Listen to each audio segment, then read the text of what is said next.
Salut la communauté, c'est Wakiyu pour des Waki News. Alors, aujourd'hui on se retrouve du coup pour la deuxième partie de la saison de l'Ascension, qui est tout simplement un copier-coller de la saison 1. Donc du coup, on va quand même en parler rapidement, c'est toujours plus sympa de faire un petit tour dessus. Donc bien évidemment, les boosts d'énergie, excusez-moi. Ensuite, on a quand même pas mal de cristal d'agilité classique, puisqu'on en a 200 ici, plus 225, plus 250, plus 300, plus 350, plus 400, plus 500, plus 500. Il me semble que ouais, ça c'est toujours, et après il me semble qu'on repasse, voilà, c'est ça, on passe sur la gamme suivante, donc ce qui nous fait quand même un beau petit pactole, hein, 200, ça nous fait 450, 675, 975, 1325, 1725, 2725 du coup, si je dis pas de bêtises. Sans compter ce qu'on nous offre en plus en free. Bon, bien sûr, hein, je parle pour ceux qui détiennent le ticket. Moi, personnellement, je sais que c'est un ticket que je vais prendre sans aucune hésitation. Asgard est vraiment... Enfin, si on veut s'amuser à jouer en diamant à Asgard, on ne peut pas jouer, tout simplement, à moins d'avoir peut-être vraiment des équipes très très fortes. Donc, quand on nous propose ça, effectivement, hein, je vous avoue que si on s'amuse à essayer de récupérer les mêmes ressources avec leur petite roulette, on va pas aller très très loin. Alors que celui-ci, bon bah ça nous donne quand même de la ressource. À côté de ça, on a quand même quelques petites pierres de skin toujours, hein. Ça en général dans les passes, ils donnent un petit peu des 3, des pièces d'or. Bon, c'est pas très très important, mais bon, ça fait toujours plaisir, on va dire, sur les petits comptes. Mais bon, moi, je sais que j'ai déjà plus trop de problèmes d'or sur le serveur 74. Tac tac tac. Ensuite, on a des pièces de l'outre-terre, des pièces de la grande arène, des glyphes, ça c'est toujours cool. Des petites pièces aussi ici. Bon, 60 diamants, c'est toujours cette prix, mais bon, ça paye pas non plus grand-chose. 2500 pièces de l'outre-terre, donc avec ça, bien sûr, on va pouvoir acheter des coffres de skins, hein, donc ça reste quand même assez intéressant, des pièces de l'outre-terre. Tac, ensuite, les diamants, les pièces de l'outre-terre, un petit peu de diamants ici. Donc ici, on a toujours 45, plus rien que là, on a 95 cristaux aléatoires qui sont trouvés, donc c'est pas mal.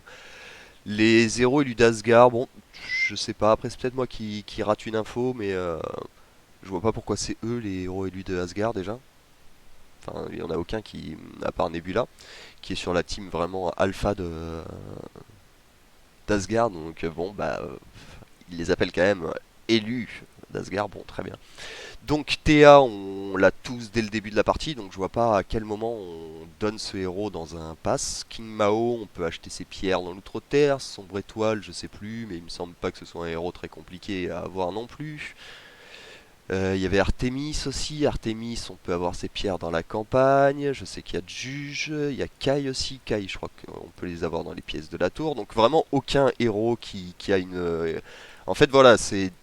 Disons qu'il y a des héros, par exemple, je sais pas, si on prend par exemple... je dis pas de nous mettre Iris, mais si on prend Satori, par exemple, je sais qu'on peut pas le trouver dans des coffres. Si on prend... il y a plein de héros, en fait, qu'on peut trouver que par le coffre héroïque. Donc c'est très compliqué de les débloquer quand ils nous foutent sur un pass de saison élément, après je suis vraiment ravi du pass parce qu'il est très très très très optimal. Par contre, les héros qu'ils ont foutus, il faut vraiment arrêter de se foutre de nous, quoi. Il y en a aucun qui est compliqué à avoir et il y en a aucun surtout qui est utile en fait, hein. Qui joue Kai dans la méta, qui joue Lilith dans la méta, qui joue Juge dans la méta, il y a personne. Tout simplement, Artemis c'est exactement pareil, Sombre Étoile c'est exactement pareil, King Mao elle se joue encore parce qu'elle est quand même pas mal. Mais enfin personnellement, moi c'est des héros que je ne vois jamais dans la méta, donc je vois pas l'intérêt de nous donner cela. Alors c'est peut-être les élus d'Asgard par contre, là où j'ai peut-être raté un point, c'est peut-être parce que c'est ceux qui ont déjà leurs compétences. Mais je suis même pas sûr, hein. Je suis même pas sûr que ce soit un lien.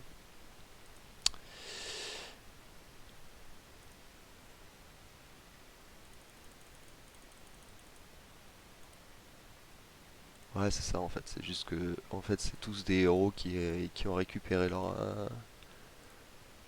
qui ont déjà leur amélioration des compétences quoi. Donc du coup vu qu'ils ont amélioré que des héros nazes pour l'instant parce que bah forcément des bons héros ça sert à rien de encore les améliorer pour l'instant sur la méta. Du coup ils améliorent des héros nazes qui sont toujours aussi nazes bien évidemment et derrière ils viennent nous dire bah ouais mais attendez on vous les propose quand même. Enfin on leur a mis des super améliorations. Ah ouais c'est clair, même quand on les met au niveau 5 avec les deux améliorations ils sont poutrés par des héros qui n'ont pas leurs améliorations encore disponibles. C'est Attendez que les héros forts aient leur amélioration disponible et on en reparlera quoi. Parce que ça par exemple aussi c'est un des trucs aussi que je tiens quand même bien à le dire que l'Outre-Terre c'est ultra cher, mais ça a été bâclé à un point qui est quand même indécent, hein. 90% des héros n'ont pas leurs compétences. 90% c'est quand même grave, hein. Il n'y en a aucun qui a sa compétence en fait. À quel moment tu te dis tiens, on sort une super saison d'ascension qui va pouvoir modifier les héros power. Et en fait il y a 7 héros qui ont une amélioration. Tous les autres ils sont dans la panade. Voilà. Dès que vous voyez les deux trucs bleus, ça veut dire que c'est un héros qui a ses améliorations. Donc je vous laisse compter un petit peu le nombre de héros qui ont des cases bleues comparé à ceux qui n'en ont pas. C'est pas mal, hein. C'est pas mal, c'est pas mal, hein. Ils ont pas du tout, je veux dire, le travail n'a pas du tout été bâclé. Je veux dire, quand ils ont sorti Asgard, ils se sont pas dit, bon, les gars là, ouais, on a besoin de faire plus d'argent parce que bon, on gagne que des millions, c'est pas assez. Du coup, ce qu'on va faire, c'est qu'on va sortir un petit Asgard et on va le sortir en un mois, on va bâcler complètement le truc. De toute façon, on s'en fout. De toute façon, enfin, les joueurs payeront dans tous les cas. Et ils ont pas tort en plus, hein. Ils ont pas tort. Mais du coup, je trouve que c'est un petit peu scandaleux de nous mettre ces héros-là dans les élus d'Asgard et en plus de n'avoir jamais rajouté des boosts sur les autres. Enfin, tous les 3 mois, on a une compétence qui se développe pour un héros qui est pas du tout méta, qui est complètement useless, que personne n'a monté et que personne n'a envie de monter surtout. Donc du coup, c'est vraiment pas foufou de nous mettre des compétences sur ces héros-là. Enfin bref, on va retourner sur notre passe élémentaire, c'était pour le petit coup de gueule quand même sur Asgard parce que c'est un truc qui m'a toujours révolté. Donc ensuite nous débloquons donc des cristaux étincelants, donc ici on en a 100, 125, 25, 200, 300, 400, 500, 525, 825, et ensuite on passe directement, donc 825 avec bien évidemment les récompenses qui vont avec les insignes, parce qu'en général, moi je sais que personnellement c'est plus sur les insignes que j'ai du mal que sur les cristaux en règle générale. Ici on voit que voilà, c'est plus des insignes qui me manquent que des cristaux. Ici je pourrais le passer, on est lundi, donc, mais je vais voir parce qu'il y en a peut-être d'autres. Ça aussi j'en avais jamais parlé. Bon là on va être large vu qu'on va avoir plein de bonus. Mais dans l'hebdomadaire, c'est voilà, débloquer la flèche de l'ascension, c'est catastrophique si vous le faites qu'une fois par semaine. Vaut mieux coffrer et directement faire les trois parce que sur le premier vous récupérez ça, une fois que vous le faites deux fois vous récupérez un peu plus de ressources, puis trois fois vous récupérez un peu plus de ressources. Donc si vous avez que de quoi monter un héros là-dedans, c'est pas du tout rentable, hein. Je sais pas si ça a été clair, mais pour moi ça m'y paraît. Ensuite, qu'est-ce qu'on va donc redécouvrir là-dedans? On en était, c'est ça, on en était vers là, on était en train de faire l'entre-deux, hop. Les bonus d'énergie, tout ça, j'en parlerai après, hein, c'est pour ça que pour le moment, j'ai pas trop souligné. On en était là, voilà. Donc, encore des pièces de l'outre-terre, alias des coffres de skin, des pièces de l'arène, des pièces d'or, rien de fou, mais bon. Pièces de la grande arène, ça, ouais, ça, des diamants. Donc les cristaux étincelants, des glyphes, des diamants, encore des pièces de l'outre-terre, encore de l'or, potion d'expérience pour super le bonus.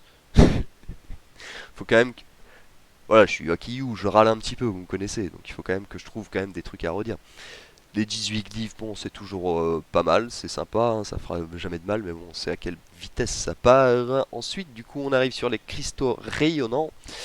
Donc, on en a 50, 150... Non, non, si je compte, commence à compter mes insignes avec 50, 150, 250, 450. Pas énormément hein, au final, parce que là, bon, c'est quand même le cinquième stade. Quand je vois comment ils régalent sur les premiers stades, ça nous permet de monter beaucoup de héros en bas, mais pas très haut. Après, c'est peut-être pas plus mal comme ça, mais bon. Alors ensuite, du coup, petite chose dont je voudrais parler d'ailleurs, sur les héros. Ne débloquez pas vos bonus. Le, le pass dure 30 jours, donc vous aurez le temps. Les prenez pas si vous n'êtes pas sur des événements qui ne demandent pas de pierre d'âme. Enfin, ici, là, du coup, normalement, si vous débloquez un héros, je pense que ça doit vous faire 30 ou 80 pierres d'âme, je sais pas exactement. Parce que normalement, si vous prenez Kai, ça vous fait 80 pierres d'âme. Donc Nebula, je pense qu'il donne 80 pierres d'âme également. Donc, du coup, c'est beaucoup plus rentable de le faire tout simplement quand on va vous demander des pierres d'âme. Idem pour ce qui est des bonus de l'énergie, hein. Ne les récupérez pas tout de suite s'il n'y a pas des ventes rentables qui vont avec.